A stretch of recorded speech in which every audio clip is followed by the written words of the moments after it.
Excited? Hey, this is HomeoMind. Let's learn together about homeopathic pharmacy as organon of medicine. Doctor का काम सिर्फ stethoscope घुमाना नहीं, एक डॉक्टर की सबसे इंपॉर्टेंट रिस्पांसिबिलिटी बीमारी को डायग्नोज करने से कहीं ज्यादा होती है। ये एक पवित्र वादा है कि वह सबसे इफेक्टिव और जेन्युइन केयर देगा, कुछ भी चल जाएगा नहीं। यह वादा भरोसे की नींव पर टिका है, जो मरीज की उम्मीदों जितना नाजुक भी है, और उस भरोसे का एक क्रिटिकल पार्ट उन मेडिसिन से जुड़ा है जो हम प्रिस्क्राइब करते हैं। एक फिजिशियन को पूरा यकीन होना चाहिए कि जो सब्सटेंस वो यूज कर रहे हैं वो प्योर है, सही तरीके से तैयार किए गए हैं और उनकी हीलिंग पोटेंशियल पूरी तरह से बरकरार है। इससे कम कुछ भी उस पेशेंट के साथ नाइंसाफी है जिसने अपनी हेल्थ और वेल बीइंग हमारे हाथों में सौंपी है। यह सिर्फ एक टेक्निकल रिक्वायरमेंट नहीं है, यह एक गहरा मॉरल ऑब्लिगेशन है जो हीलिंग आर्ट्स के एसेंस को डिफाइन करता है और एक सच्चे हीलर को सिर्फ एक प्रैक्टिशनर से अलग करता है। पेशेंट की हेल्थ की ओर जर्नी उस रेमेडी से शुरू होती है जो उसे मिलती है। अगर वो रेमेडी कॉम्प्रोमाइज्ड, वीक या किसी भी तरह से इम्प्योर है तो पूरी हीलिंग प्रोसेस शुरू होने से पहले ही खतरे में पड़ जाती है।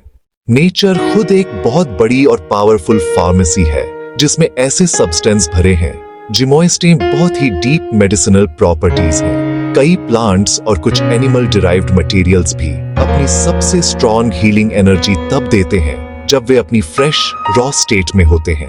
एक ताजी तोड़ी हुई हर्ब से निकले वाइब्रेंट जूस के बारे में सोचिए, या एक खिले हुए फूल का पोटेंट एसेंस। इस क्रूड अनप्रोसेस्ड फॉर्म में सब्सटेंस की लाइफ फोर्स और मेडिसिनल सिग्नेचर अपनी पीक पर होते हैं। सदियों से हीलर्स ने इस प्रिंसिपल को पहचाना है, इसे जितना हो सके उसकी नेचुरल स्टेट के करीब यूज करें। हालांकि यह इनहेरेंट पावर बहुत डेलिकेट होती है और इसे आसानी से कम या खत्म किया जा सकता है। कॉमन प्रोसेसेस जैसे कुकिंग हीट और अग्रेसिव ड्राइंग का लंबे समय तक एक्सपोजर एक प्लांट के केमिकल और एनर्जेटिक मेकअप को फंडामेंटली बदल सकते हैं। एक रूट जो रॉ होने पर पोटेंट होती है, उबालने के बाद शायद एक ब्लैंड स्टार्च से ज्यादा कुछ नहीं बचेगी। एक बार जब आप एक फ्रेश मेडिसिनल प्लांट के पोटेंट जूस को कलेक्ट कर लेते हैं तो क्लॉक टिक टिक करने लगती है। वही नेचुरल प्रोसेसेस जो फ्रूट को फर्मेंट और मिल्क को स्पॉइल करते हैं तुरंत प्लांट सैप पर असर करना शुरू कर देंगे। इस डिकम्पोजिशन को स्टॉपने के लिए एक सिंपल मेथड में हाई क्वालिटी अल्कोहल का यूज किया जाता है। फ्रेश प्रेस किए गए प्लांट जूस को स्ट्रॉन्ग प्योर अल्कोहल, जिसे अक्सर वाइन स्पिरिट कहा जाता है, की बराबर मात्रा के साथ मिलाएं और आप तुरंत फर्मेंटेशन को रोक देंगे। अल्कोहल एक ऐसा एनवायरमेंट बनाता है जहां बैक्टीरिया और यीस्ट सरवाइव नहीं कर सकते। इसे एक क्लीन ग्लास बॉटल में मिलाएं, इसे अच्छे से सील करें और इसे लगभग एक दिन के लिए ऐसे ही छोड़ दें। फाइब्रस प्लांट मैटर नीचे बैठ जाएगा, ऊपर एक क्लियर लिक्विड रह जाएगा। सुपरनेटेंट को ध्यान से एक नई टाइटली स्टॉपर्ड बॉटल में डालें। इसे हवा से बचाने के लिए सील करें। इसे ठंडा, अंधेरा और गर्मी से दूर रखें। यह टिंक्चर लंबे समय तक पोटेंट रहता है।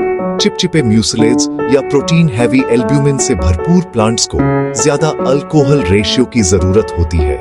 इसे पेनिट्रेट और प्रिजर्व करने के लिए लगभग 2 पार्ट अल्कोहल और 1 पार्ट जूस का यूज करें। बहुत सूखे प्लांट्स को बारीक पीसना चाहिए, पेस्ट बनाने के लिए नम करना चाहिए, फिर एक्टिव्स को निकालने के लिए अल्कोहल के साथ मिलाना चाहिए। पाउडर मॉइस्चर एब्जॉर्ब करते हैं, उन्हें वाटर बाथ में धीरे धीरे सुखाएं जब तक कि वे ढीले और फ्री फ्लोइंग न हो जाएं। आखिर में पोटेंसी बनाए रखने के लिए इन्हें अच्छी तरह से सील किए गए अपारदर्शी कंटेनरों में लाइट और ह्यूमिडिटी से बचाकर स्टोर करें। सिर्फ प्रिजर्वेशन से कहीं ज्यादा फार्मास्यूटिकल प्रिपरेशन का एक रिमार्केबल मेथड है जिसे सब्सटेंस की पावर को सिर्फ बनाए रखने के लिए नहीं बल्कि उसे डेवलप और रिफाइन करने के लिए डिजाइन किया गया है। इस प्रोसेस को, जिसे पोटेंटाइजेशन कहते हैं, इसमें 2 मेन स्टेप्स होते हैं, ट्राइट्यूरेशन और सक्सेशन। यह ट्राइट्यूरेशन से शुरू होता है जो पीसने की एक बहुत ही सावधानी भरी प्रोसेस है। ओरिजिनल सब्सटेंस को एक neutral base pure milk sugar के साथ मिलाया जाता है और लंबे समय तक सिस्टमैटिकली पीसा जाता है। पीसने और स्क्रैप करने से यह अपने सबसे बारीक पार्टिकल्स में बदल जाता है और यूनिफॉर्मली डिस्ट्रीब्यूट हो जाता है। इससे पहली पोटेंसी 1C मिलती है, जिसे मेजर्ड स्टेप्स में 2C और 3C तक दोहराया जाता है। माना जाता है कि हर स्टेप धीरे धीरे गहरी डायनामिक प्रॉपर्टीज को अनलॉक करता है। एक बार 3C तक ट्राइट्यूरेट होने के बाद एक छोटा सा हिस्सा प्यूरिफाइड वाटर और हाई प्रूफ अल्कोहल में घोला जाता है। फिर वायल को सक्सेस किया जाता है, एक रेजिलिएंट सरफेस पर तेजी से हिलाया और मारा जाता है एक स्पेसिफिक नंबर ऑफ टाइम्स।